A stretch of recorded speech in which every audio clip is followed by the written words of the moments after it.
मैं मनोज सक्सेना और Ram Saxena GSM college of advance education Bewar के डिजिटल चैनल पर आपका हार्दिक अभिनंदन करते हैं।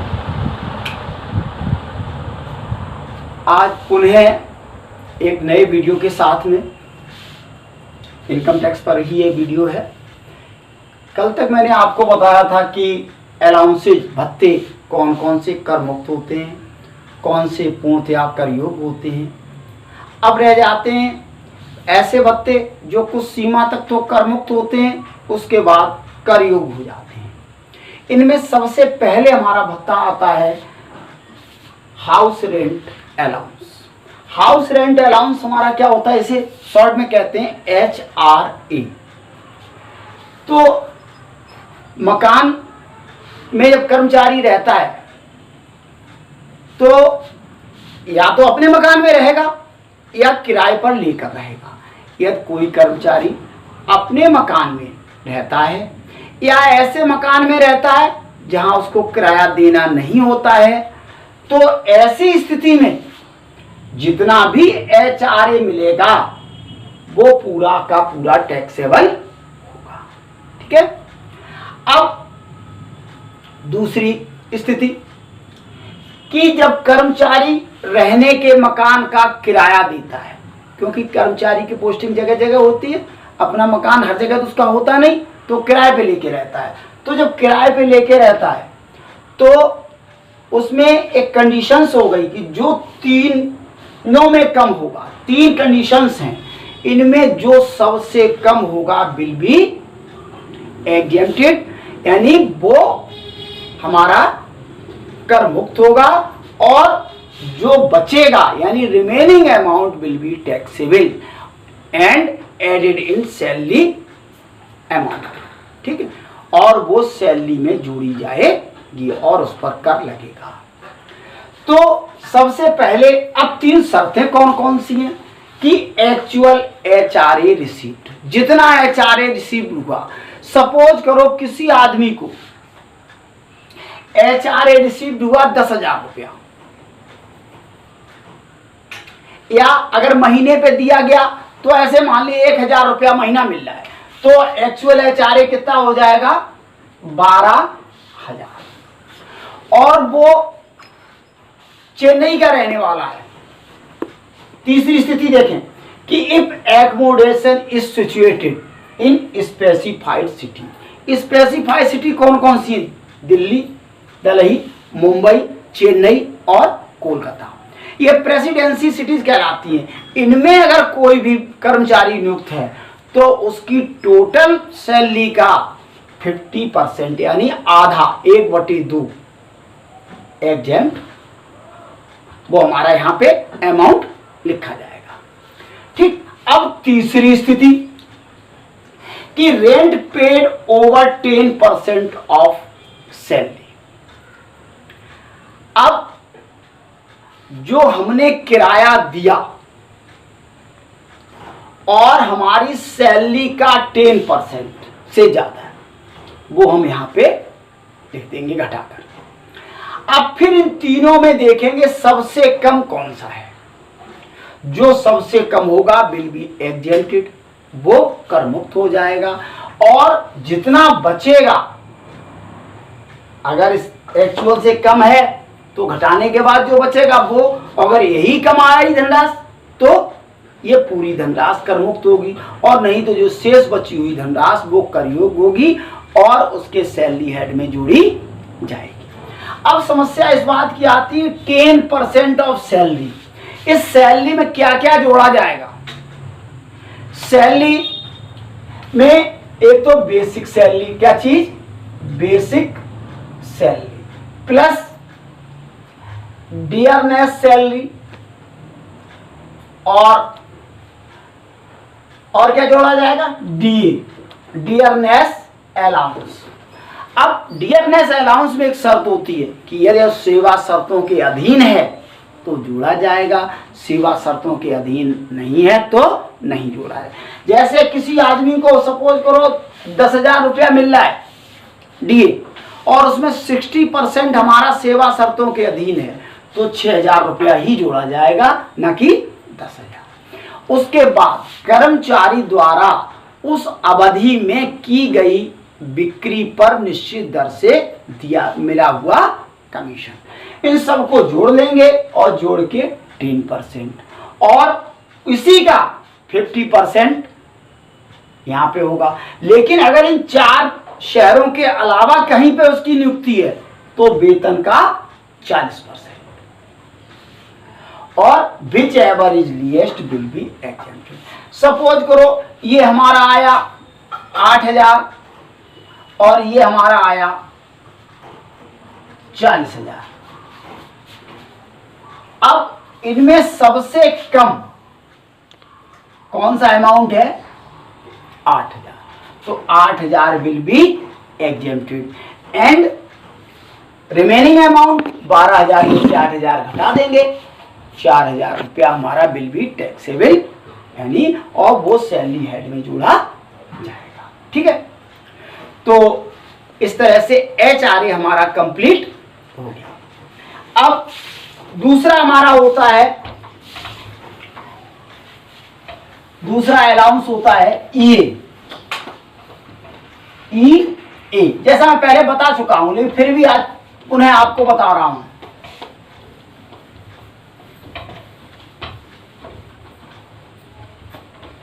ये इसे हिंदी में कहते हैं मनोरंजन भत्ता।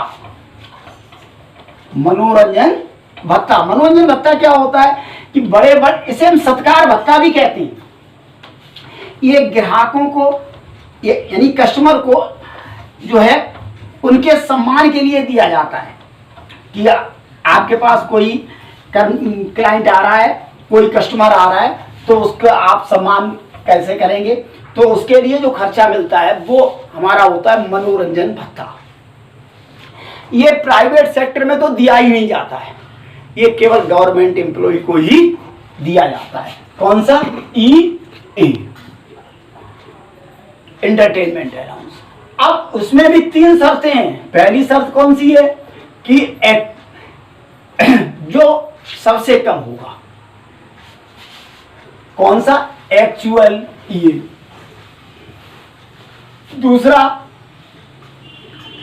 दूसरा हमारा है 20% ऑफ सैलरी और तीसरा है मैक्सिमम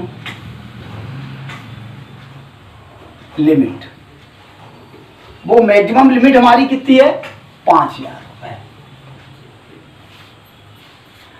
जो तीनों में सबसे कम होगा विल बी एग्जेम्प्ट और रेस्ट अमाउंट हमारा जो होगा विल बी टैक्स। तो लेकिन ये केवल सुविधा गवर्नमेंट एम्प्लॉय के लिए है, ओनली फॉर गवर्नमेंट एम्प्लॉय। अब दूसरी और अगला आता है यात्रा भत्ता। यात्रा भत्ता दूसरे नंबर का है। तीसरा यात्रा भत्ता, इसे हम क्या कहते हैं? Travelling allowance, TA, travelling allowance. ये अगर दौरे के लिए दिया जाता है, 2 तरह से मिलता है। एक कर्मचारी को अपने व्यक्तिगत यात्रा करने के लिए भी दिया जाता है और एक अपने कर्तव्य वाहन के लिए दौरा करने के लिए दिया जाता है। अगर दौरा करने के लिए दिया जाता है तो पूर्णतया कर मुक्त होगा, अन्यथा पूर्णतया कर योग्य होगा और सैलरी हेड में जोड़ा जाएगा। उसके बाद विशेष क्षतिपूरक भत्ते भी होते हैं। विशेष क्षतिपूरक भत्ते, स्पेशल कंपनसेशन अलाउंसेज। ये स्पेशल कंपनसेशन अलाउंसेज जो हैं वो क्या होते हैं? जैसे विशेष पर्वतीय क्षतिपूरक भत्ता, अधिक ऊंचाई के स्थान का भत्ता और असमान प्रगति की जलवायु का भत्ता। ये सारे भत्ते अगर सरकार ने अधिसूचना में करमुक्त घोषित कर दिए हैं तो करमुक्त होंगे, अन्यथा कर योग्य होंगे। ठीक है। परिवहन कर्मचारियों को विशेष भत्ता।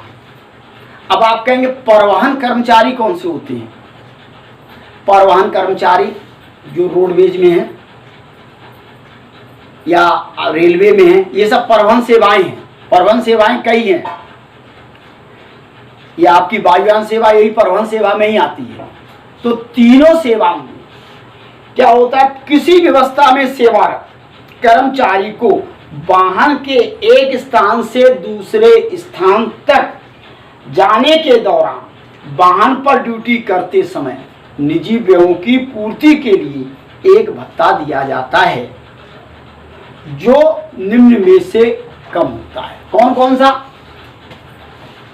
परिवहन भत्ता, परिवहन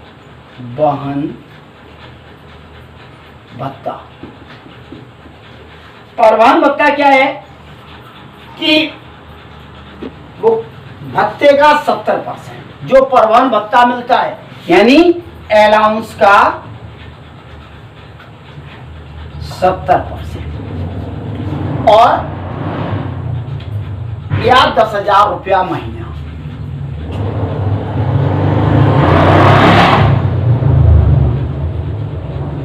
प्रति माह। जो दोनों में कम हो, जो दोनों में कम हो। जैसे किसी आदमी को सपोज करो 12,000 रुपया मिला पूरी साल में, तो 12,000 का 70% 8,400 और मैक्सिमम लिमिट